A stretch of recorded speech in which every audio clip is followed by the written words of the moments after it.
back to another episode of Talkin Tuong. It was weekly-ish show where I get to talk to my friends near and far to talk about movies and pop culture and all this stuff. But I know you missed me. It's been 2 weeks. I've been MIA. What happened? Why was I MIA? Your microphone broke. My microphone broke. We were working on Ranked 100th episode. Yes, all of these... Listen, everyone, I'm not going to get into it too much. This is my third replacement microphone now. Whoopsie. It's been such a journey, but you know what? This is the new microphone that we're using right now. Can you hear it? Do you feel it, everyone? That breath of air, that breath of Christmassy air is none other than the most Christmassy, the Mrs. Claus? Miss Claus? Just Laura is fine. Laura Claus, everyone. Laura Claus Gordon. Hi, we are recording this in the middle of our living room where Captain Meatball's eating his... Slurping away. So if you hear a dog in the background, well, that's him. Yeah, he makes dog noises. He's our reindeer. Is he a reindeer? No, he's a dog. Yeah. Would he fit along with the rest of the reindeer, you think? That you think they'd accept him? Yeah, he would be Blitzen.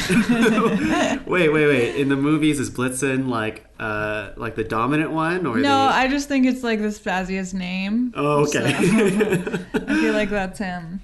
Laura, for the people, have you been on... Yes, we talked about Downton Abbey. Yeah, we did. And ever since, you've been trying to get me to watch it. Every time I give you a haircut, I put it on the iPad. And I immediately shut it down because I have no time to start Downton Abbey. Although, I think about it every now and then. I feel like you have time when you get your haircut. I was just thinking, like... It's not bad. The movie, on reflection, it was pretty good. Yeah. I didn't understand the references, much like today's movie. Wow, I wonder what you could do to help you understand the references. Okay, all right. Jeez. Well, Laura, for the people who don't know who you are, you're many things. Yeah. You're a DIYer. Sometimes. You want to talk about that a little bit? Tell the people what you've been up to lately. Well, right now I'm in the midst of staining the floors of our entryway closet, so that's been a real adventure. Mm-hmm. And also building shelves within that closet. But let me tell you about January.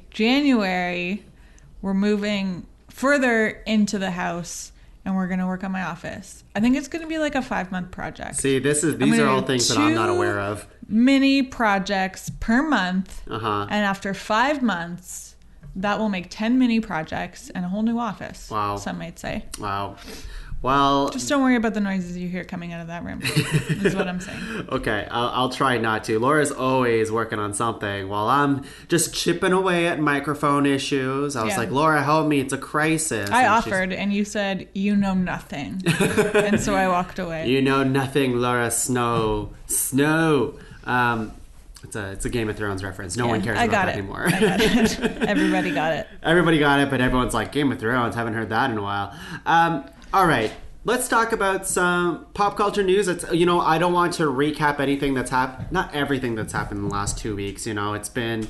I honestly don't know, so please do. Well, I haven't vetted this. Okay. We fed Captain Meatball his first little bit of Kongs, and then I was like, you know what? We got to take advantage of the next Kong. We have about 30 minutes, so I did zero preparation, so I'm on IGN's website right now. What's IGN? IGN. I don't even know what it spells. Is it G for gaming? Probably. Okay, you know what? I've been on this website for years, and I don't know. Hey, what do you think about The Mandalorian so far? Without spoilers? So we're 6 episodes in now. Honestly, the first 4, I felt a little lost. I was like, what is the point of this show again? And they came back strong in 5 and 6. And now I feel like there's clear direction, compelling subplots, interesting new characters, some new, some not so new, but maybe kind of new. Yeah. And great action. Great. You know what? It's pleasing to me that you finally you've always kind of liked it. I like the first season a lot. I just feel like they lack direction in the first part of the second season. Yeah. But it's nice to see you're back on board on the Star Wars train because we both kind of fell off a little bit. I'd say it's not like we're driving the Millennium Falcon. Wait, would you fly? It's not like we're piloting the Millennium you don't Falcon, drive it. but we like to take a ride on it every now and then. Of course. Well, yeah, it's been awesome, but we won't spoil anything. Of course, today's episode is not about this because we're talking about Christmas stuff this month. A lot of Christmas stuff, but a lot of the news that I have in front of me, not Christmassy. While I'm looking through this, Laura, do you want to tell people your favorite Christmas songs? Let me tell you about the Countdown to December party. Everyone. Yeah. Tell them that. So back in 2006, when I was a young woman with bright eyes and a sunny outlook on the world, I thought everybody needs more holidays in their life. And so I invented one called the Countdown to December party. And it was in some ways a revolt against Christmas and the over celebrating of the holiday season, because frankly I don't need to hear Mariah Carey on November 1st unless it's one of her amazing other songs that's not her Christmas song or Christmas songs, and so I decided to hold off on Christmas celebrations until December 1st, and in doing so created this holiday that encourages other people to also hold off, although like live your best life. But also 2020, whatever, do what you want. So anyways, in summary, 15 years I've been celebrating November 30th or thereabouts with a midnight countdown to December 1st. And in the last decade or so, that's evolved into a midnight toast, which is actually just the entire point of the party now. Christmas beverages are served, Christmas treats are served, savory and sweet. And in general, people just gather to have a good time and usually watch me get intoxicated. Not this year, because it was a Monday night. It was a Monday night. I fell asleep at 10:30. Yeah, watching the movie. We're supposed to watching this movie. This mystery movie. Yeah. Hey, few things. Mads Mikkelsen. Yeah. Replacing He was Johnny. not in this movie, right? He was not. Okay, cool. Mads Mikkelsen is officially replacing Johnny Depp in Fantastic Beasts. Yeah. Right choice, wrong choice? Mads Mikkelsen. Yeah. Love alliteration. Yes. Do you know who he is? Yeah. Okay. What do you think about him playing? What's the role? Grindelwald. I love that he has an alliterative name. But that's it? I cannot muster any further feelings. Okay. Okay. All right. How about, what do you think about, this is an interesting thing, although I'm sure you don't care, but you remember Pokemon? Yes, I'm familiar. Do you remember the Pokemon Kadabra? Yes. Do you actually? Abracadabra, alakazam. Yeah. Okay. Yeah. So Kadabra, I never knew this, but after nearly 20 years, illusionist and magician Uri Geller has given Nintendo permission to once again use Kadabra on Pokemon cards. He was known as Kadabra, I guess. And in Japan, there was I'm paraphrasing here, but basically the way it was translated in Japan made it sound like it was kind of like a knock on Kadabra, I guess, on this illusionist, and he had the rights to it, essentially. And what happened was you can't print those Pokemon cards anymore. How dare you? So if you think about it, Kadabra was the middle Pokemon. Yeah. They had to find a way to evolve Abra to Alakazam. I just think it's fascinating. But on Pokemon Go, they had Kadabra. Yeah. But and his little wooden spoons. Yeah. Why, are they wooden? Probably. No, they're metal. They have to be metal. I think they're wood. What kind of magician does wooden spoons? Every single magician in the Harry Potter universe. To bend them? What are you talking about bending? Magicians and psychos? No. What's the word? Telepaths? Telekinesis? They always try to bend the spoon. That's the whole point of it. Why would they have a wooden Kadabra never bent his spoon. You never watched the show. That's why. Well. But you're right. It's weird that Kadabra was able to appear in Pokemon Go and all that other stuff, but in the printed stuff, he wasn't able to. Finally, this magician's like, you know what? My bad. 20 years later, they can start printing Kadabra. It's a Christmas miracle. It really is. It really is. You gonna get me a Kadabra for Christmas this year? Probably not. Okay. All right. Here's a big one. Elliot Page from Yeah. Umbrella Academy and Yeah. Juno Star announces he is trans. Congratulations, Elliot. Yeah, this is big in the way that we won't get too into it, but Yeah. I just think it's a huge thing and huge cause for celebration, I think. Yeah, I agree. And I think a lot of, especially Netflix, I was just reading this the other day, is that they are changing all of his credits from his past movies as Yeah, well. I saw Juno has already changed. Juno has changed? So do they just say Elliot Page now? Yep. Or, okay, that's yeah, amazing. Exactly. Yeah, I think it's great that they, didn't have to, for one thing, did it so quickly, but also didn't need to turn it into a conversation because people's pronouns are their pronouns and we get to decide our own, but we don't get to decide others. So when others share their pronouns with us, let's just use them, everyone. Let's not turn it into a debate. Every once in a while, Netflix does something right. Yeah. So, not with that Cuties movie, though. Oh, boy. That was the whole thing. Yeah. Congratulations, Elliot. Yeah. That's a fantastic thing. I really do hope people around the world are inspired by that because it's such a huge deal for actors and actresses and just people in general in the trans community. I wholeheartedly agree. Let's move on. Laura, Yeah. unfortunately, Yeah. PS5s are selling out everywhere. Yeah, what a bummer. I know you really wanted to get your hands on it. Did you see the Stan parody of the PS5 on the SNL last thing? night? Yeah, that was pretty good. I don't think they stuck the landing. No, but in they never general, do. it was a SNL fun never bit. does. It was a fun bit. Yeah, it was fun. SNL, I find like they never stick the landing. Well, in their sketch. they do in every opening sketch I where see. they end it with "Live from New York." It's Saturday night. Like Okay. it's hard to miss that one. Yeah. But a lot of their other stuff they don't. It was good, though. Yeah. It was good. They plan to make more, don't worry. So if you plan on getting something for me for Christmas, maybe wait a while. It's too expensive. We don't have money for that. I wholeheartedly agree. Okay, that's two wholeheartedly agrees Yeah. this episode. Yeah. Do you wholeheartedly agree that this is really interesting? Warner Brothers to offer Mm-hmm. all 2021 films on HBO Max day and date releases. So huge stuff. Like we have Dune is coming. Dune! That's like a huge one. Shalalalalame. Timothy Chalamet and a bunch more people. Oscar Oh, yeah, Isaac and stuff. Zendaya. Zendaya.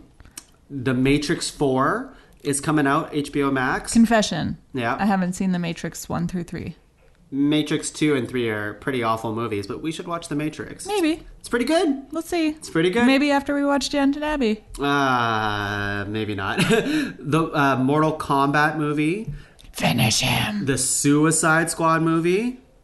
I don't know. I don't have a catch line for that. Let's see. I'm looking at all these. Tom and Jerry, that movie. In the Heights. Apparently. Excuse me? Yeah. Oh, that breaks my heart.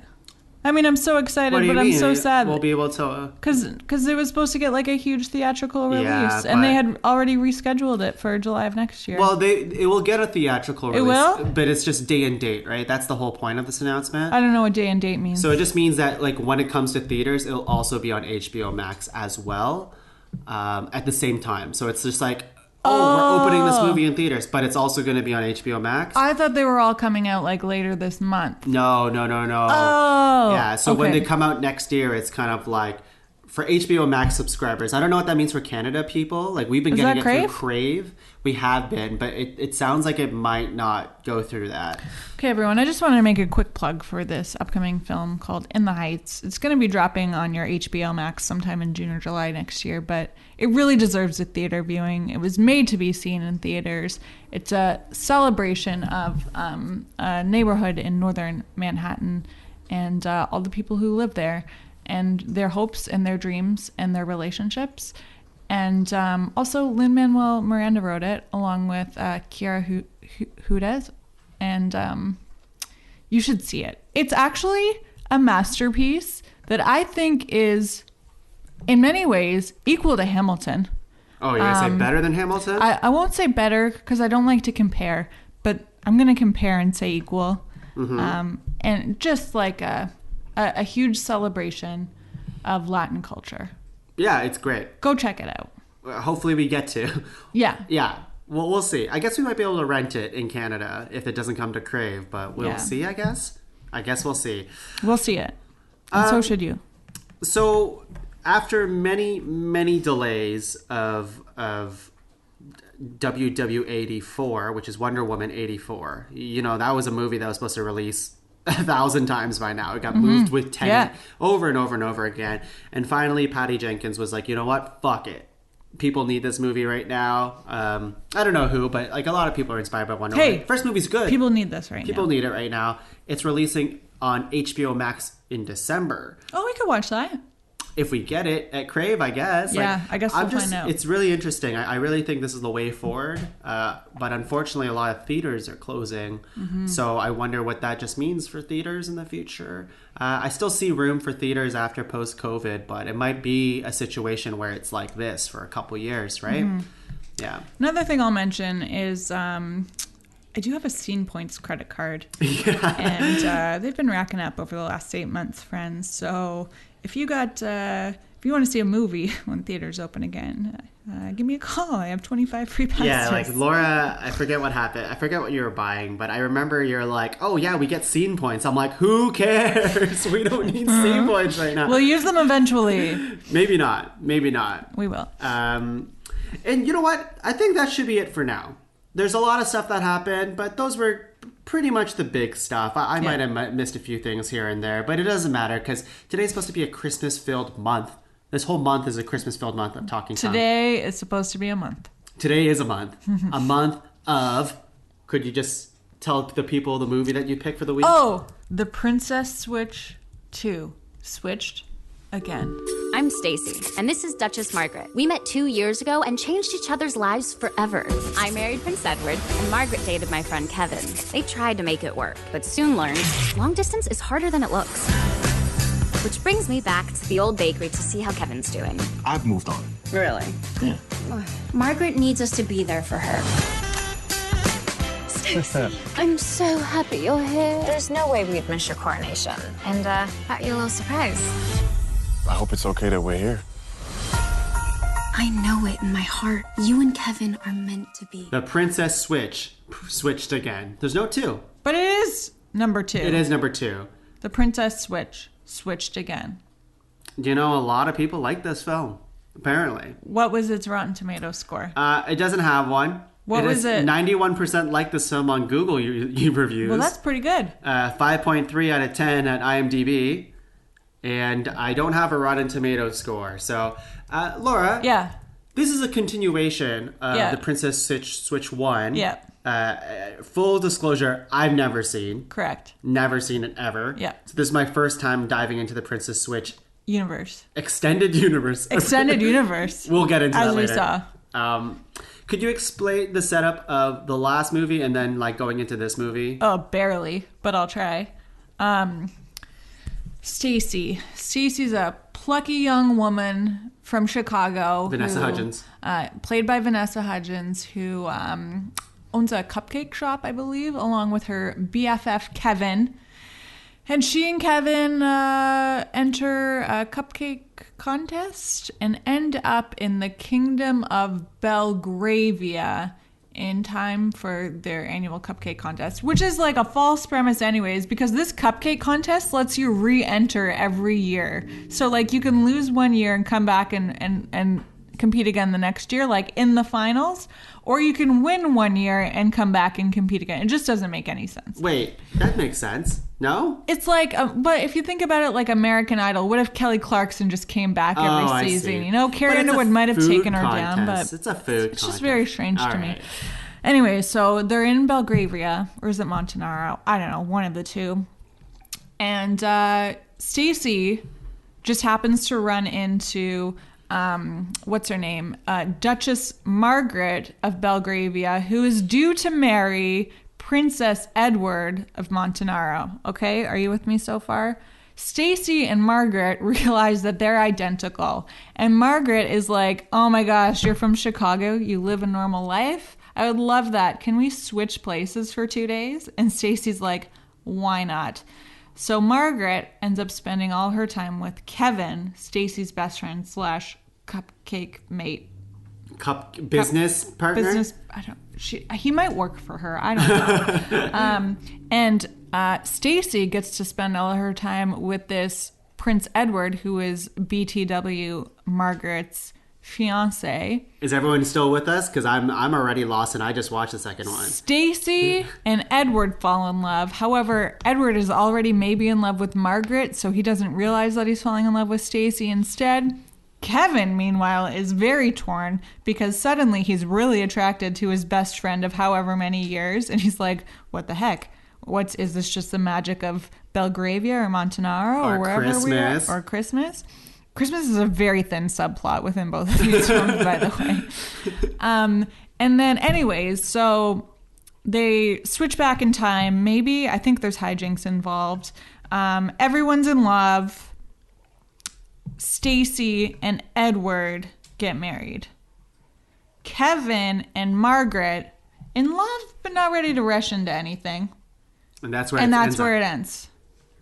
Film 2 opens. So wait, did you know that the second movie would happen? Like, did they leave room for a sequel, or? I have no recollection whatsoever recollection? of this movie. I just read a Wikipedia summary before we started. Okay, on a gut reaction on how you felt, because obviously you want to watch the second one. Yeah. On a gut reaction of the first movie, you liked it? The first one? It was like, extremely watchable. Extremely watchable. Okay. Not very good. But extremely watchable. Yeah. A lot of Christmas movies are like Oh that. yeah, absolutely. And before getting into the plot of this one, spoilers, I guess. Yeah. Spoilers. How did you feel about this one? I felt excited to watch it. Uh-huh. Mostly because I knew that it would be very watchable, not because I thought it would be good. Okay, but did you come out of it being like, that was extremely watchable and good? Yeah, I thought it was even better than the first one. Okay, all right, get into it. Okay. Get into what happened. So, film 2, Kevin and Margaret have broken up. Oh no, you're pausing like I should be the audience surrogate right now. Yeah, exactly. So that's pretty serious because also Kevin has a child, and she and he were like, you know, Kevin's getting married. We're gonna be a family of 3. That's a pretty big change. But it just something didn't work out. They're fuzzy on the details. Meanwhile, Margaret has this. Moment of somberness. Is that the right word? Mm-hmm. Margaret's father has passed. Was he a major character in the first movie? I don't think he existed in the first movie. Okay. He was the king. Mm-hmm. She was the duchess. She was not in line to the throne, but now she is. So one of the running comments throughout this movie is Margaret going, I have spent the last 6 months preparing to be queen, as if this is like some huge undertaking. And 6 months is the equivalent of her entire life. And all of these like royal advisors are like, ma'am, we don't know if you're ready. And she's like, I've spent 6 months getting ready. But really, like, they've been doing this for their whole lives. So I thought that was kind of funny. Anyways, so she's going to be queen. The coronation is on Christmas Day. Mm-hmm. Stacy and Edward have come over from Montanaro to Belgravia so that Stacy can give out the award in the annual cupcake contest or whatever bullshit that is. But Stacy's a princess now.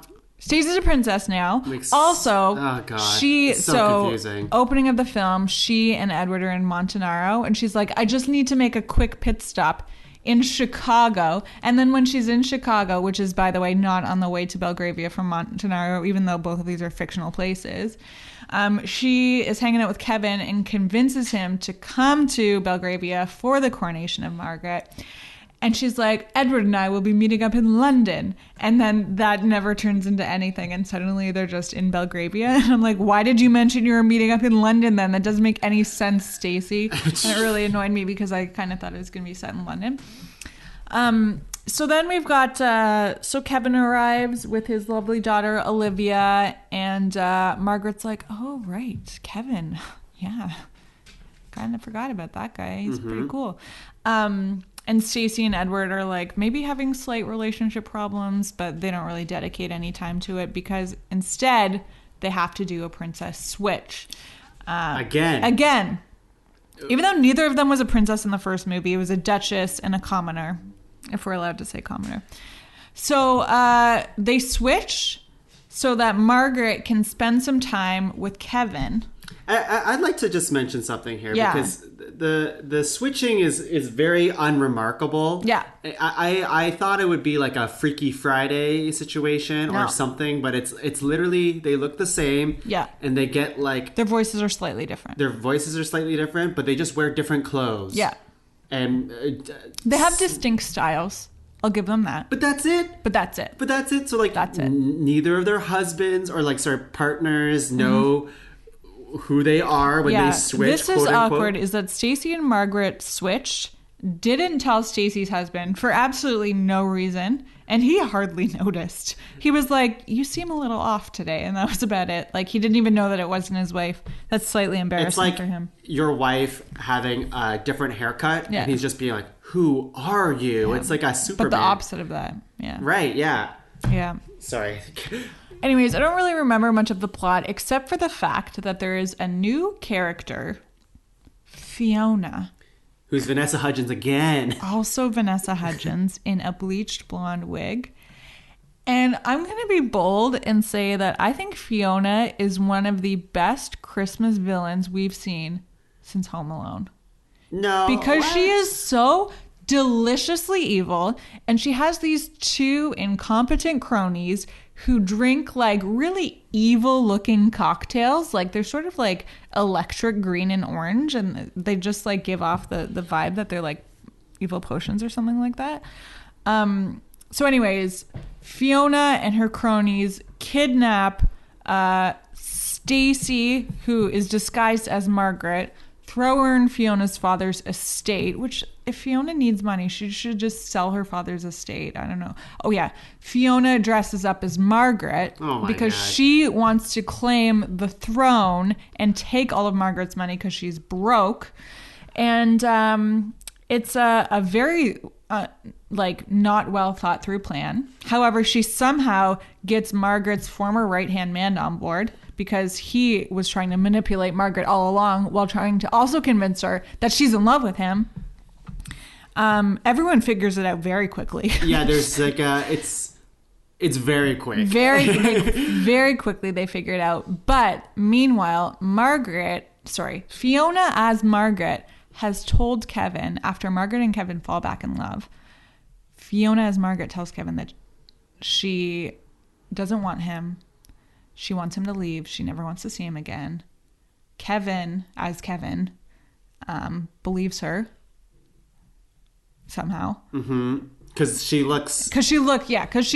got rid of the platinum blonde wig or bleach blonde wig and has dyed her hair to look just like Margaret, and taken on her accent too, which is like slightly different from Fiona's accent. Vanessa Hudgens, by the way, puts on many different accents in this movie. Many different accents. And she's pretty good with it. I was gonna say she's lucky that these are fictional countries. That's what I mean, yeah. Because she gets to make up the accent. Yeah, I thought she had. I feel like Vanessa Hudgens had a field day. Okay, with working on this movie, especially with Fiona.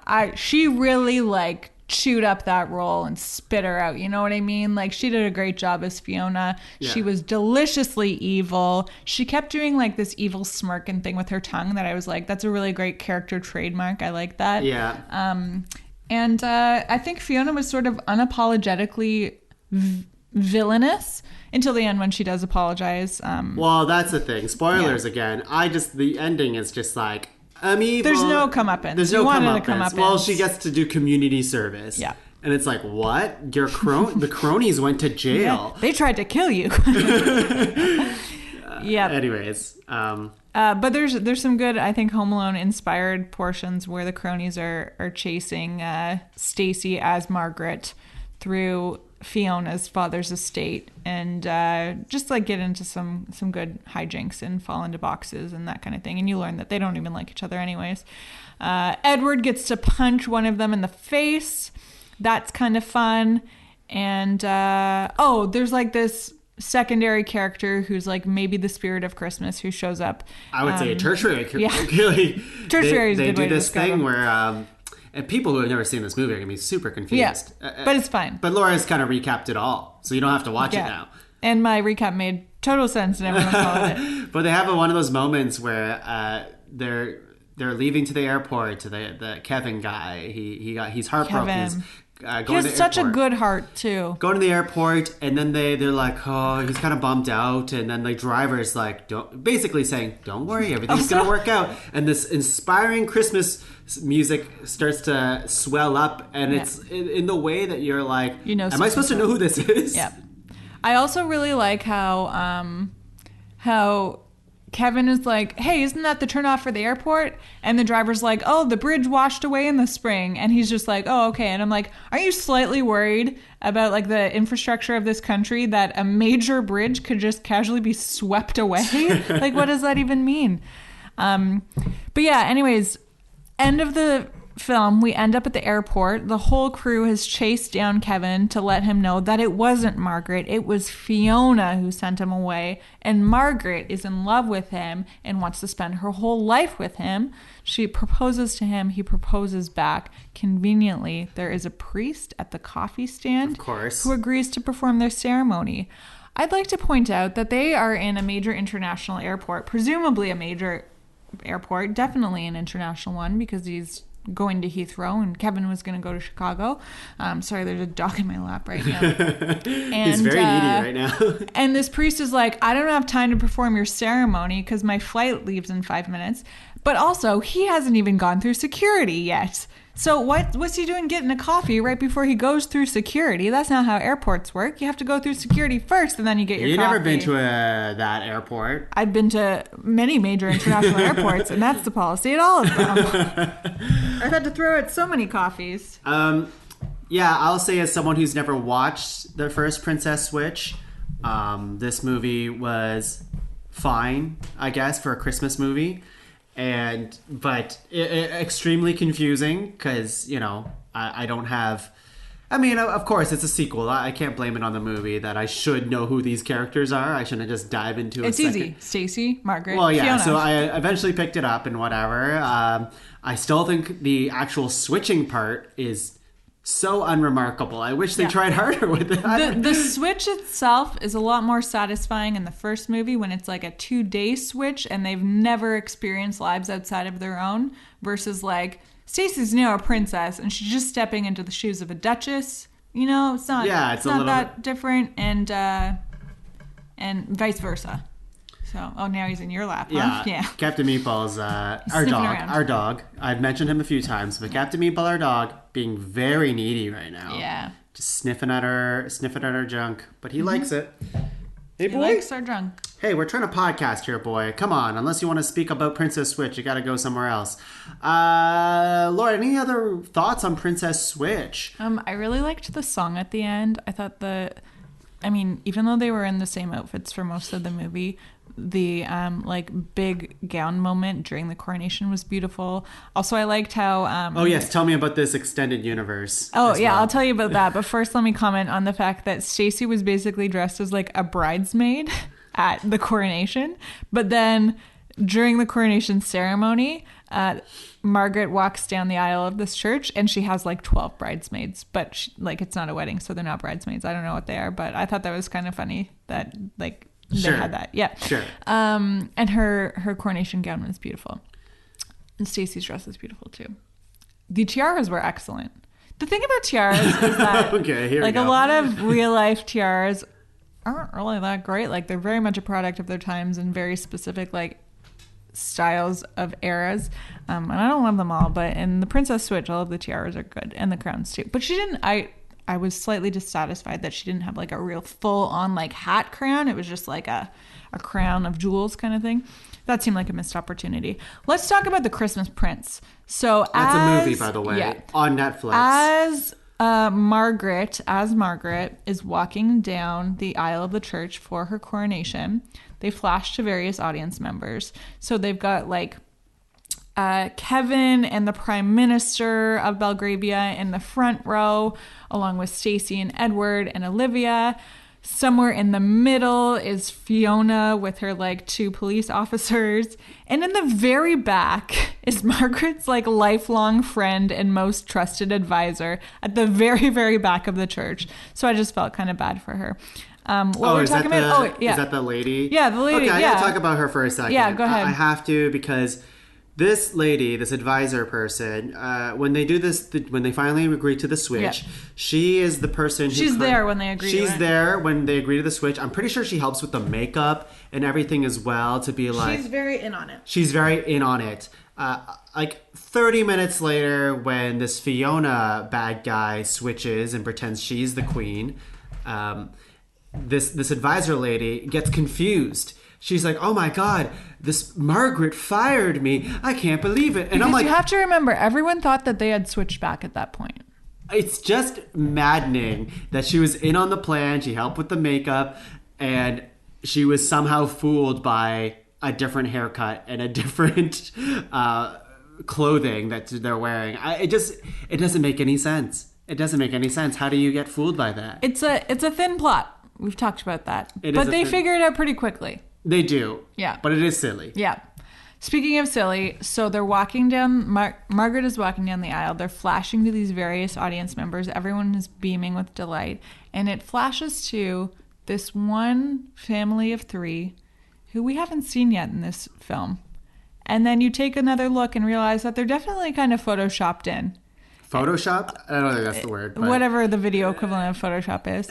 And then you're like, hang on a second, I know them. And then you realize it's the family from the Christmas Prince series. And in fact, all of this is taking place in the same Netflix Royal Christmas universe. And to me, that's just thrilling because it means that we could see crossover films in the future. I want to see, like, what's that? You know how in The Bachelor, there's like The Bachelor and The Bachelorette, but then there's also like the TV show where they're all on an island together, like former contestants of the shows. Mm-hmm. I don't watch these shows, so I don't really know, but I've heard about them. Love Island. Maybe, yeah. Whatever. I want to see like the Netflix Christmas movie equivalent of that, where they're all like on vacation together, and there's some scandal going on. Wow. Yeah. Sorry, Captain Meatball just bonked his head and is now biting at the tablecloth while I'm trying to podcast. He loves this tablecloth. He loves us both being here. He's never been really part nice. of a podcast before. No. Can we hold the mic up to him later? No, he'll try to eat it. Yeah, but he might have something to say. I don't want to replace a microphone for a fourth time. I guess not. Princess switched again, everyone. Also known as the Princess Switch 2. Also known as the Princess Switch 2.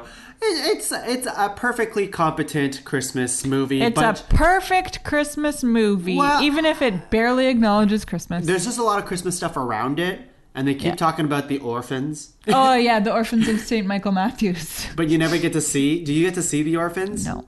At least in The Princess Diaries, they showed you the orphans. This one, they're just like, I gotta see the orphans. Yeah. And it's like, show me the orphans. Yeah. They couldn't afford it. They couldn't afford the orphans. Couldn't get the orphans. Yeah. Never mind. They chose to use the money that they could have used to hire orphans to instead feed them. Or to make this film instead. Damn it. Yeah. Anyways, orphans, give a little, is what I'm saying. Yeah. Hey, Captain Meatball. I told you he had something to say. Yeah, what does he have to say? He's saying support the orphans. Yeah. We all do, Cap. We all do. All right, Laura. Well, yeah. Would you watch a Princess Switch 3, and what would you want out of it? I would watch a Princess Switch 3. What would it be called? What's the subtitle? Okay, a princess, the Princess Switch. Okay, there's not a number. The Princess Switch. And the E is a 3? What? Like if the Princess Switch and the No, is a 3. No. We're better than that. I mean, a lot of movies do it. The Princess Switch twins. What? But it has to be a fourth one, right? There has to be a fourth Vanessa Hudgens. Hang on. No, it's not going to be that. It's going to be the Princess Switch, The Next Generation. Unrelated to Star Trek. Okay, so it's only made like 2 years from now, but it's set 20 years from now. And it's still Vanessa Hudgens and all the same characters playing the characters, but they're like just aging them with makeup. And they all have like children, like young children. Well, I guess in this movie they're going to be like 20 years old. And Stacy and Margaret's, maybe they're daughters, maybe they're sons. We don't know at this point. We're still just workshopping things. they switch places. And that's how that goes. I'm a little confused. Olivia plays like the cool older sister who knows that it's happening but pretends she doesn't.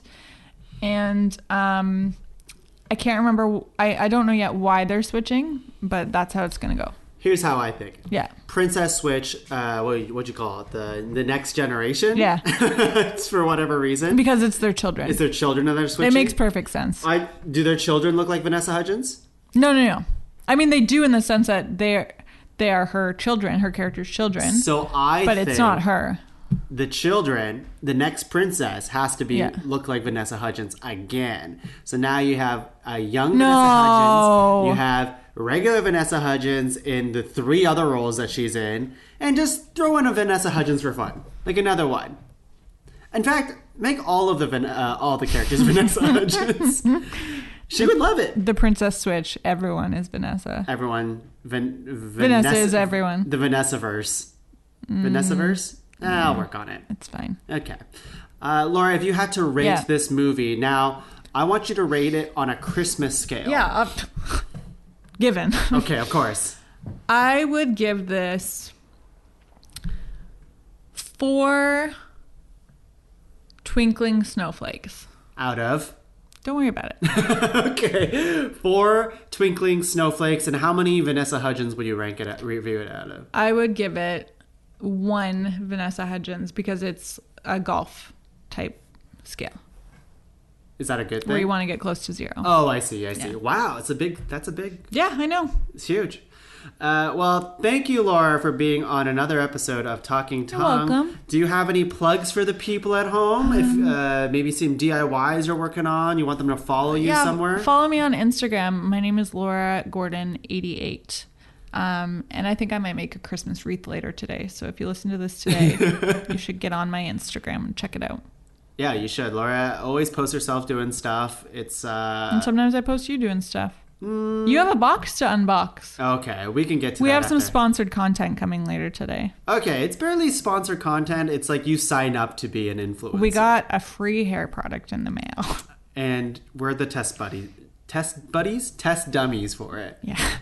Test buddies. It's like when you study together for a test. Yeah. We're test buddies. Test buddies. All right. Okay. Well, thank you, Laura. We're going to continue our streak of Christmas movies all month.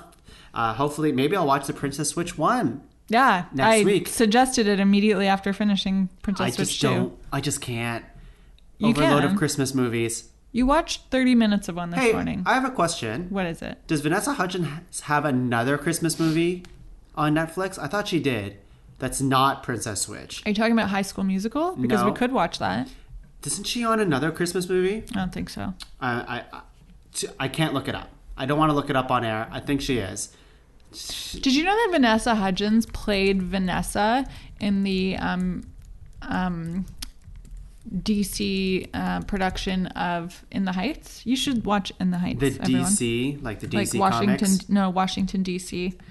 I can't remember where it was put on. The Kennedy Center, maybe.